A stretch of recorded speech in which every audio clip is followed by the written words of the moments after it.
आखिर आर्ग्यूमेंट हुआ क्यों? यही तो सवाल है कि ऐसी क्या बात आ गई। मैं तो अपनी सिर्फ बात को समझा रही थी ना, पर वो बात बहस में कैसे बदल गई। जैसे एक बच्चा अपनी माँ को सारी बात कह देता है, क्यों? क्योंकि उसे भरोसा होता है उसकी बात को एक बार में समझ लिया जाएगा बिना जजमेंट करे। इसी तरीके से जब किसी भी जगह कोई दो लोगों के बीच में बात होती है और उसकी बात को कोई समझ के नहीं देता, तो इंसान ना बहुत बुरा फील करने लग जाता है, क्योंकि उसकी उम्मीद ये होती है कि मेरी बात को समझ लिया जाए जिस तरीके से मैं समझाना चाहता हूँ। So let's break this thing. अगर इंसान फिर भी हमें समझ के नहीं देता तो समझते हैं क्या करना है उसका। शुरू करते हैं आज का टॉपिक। ए और बी के बीच में कॉन्वर्जेशन हो रही है, बट कॉन्वर्जेशन सिर्फ बात को कह देना नहीं है।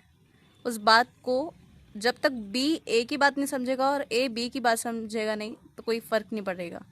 यानी कि उस बात का कुछ भी रिजल्ट नहीं आना।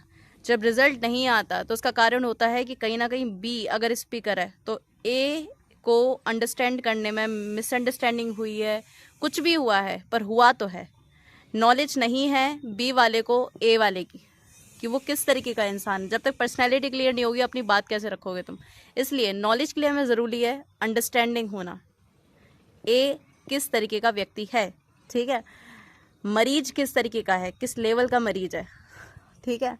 और इस मरीजपंथी को पहचानने के लिए हमें ज़रूरी है कॉमन इंटरेस्ट पे काम करना। यानी कि एक ऐसा टॉपिक उठाओ जहाँ पर हम दोनों बात कर पाएँ। अब ऐसा टॉपिक इजीली मिल जाता है, क्योंकि थोड़ी सी जब बात शुरू होती है ना, तो उतने में मालूम पड़ जाता है कि इंसान किस टॉपिक पर ज़्यादा बोल रहा है, और उस टॉपिक से ही मालूम पड़ता है उसका इंटरेस्ट, ठीक है। यानी कि जिस टॉपिक में वो ज़्यादा कॉन्फिडेंट होगा बोलते समय, you will get the point.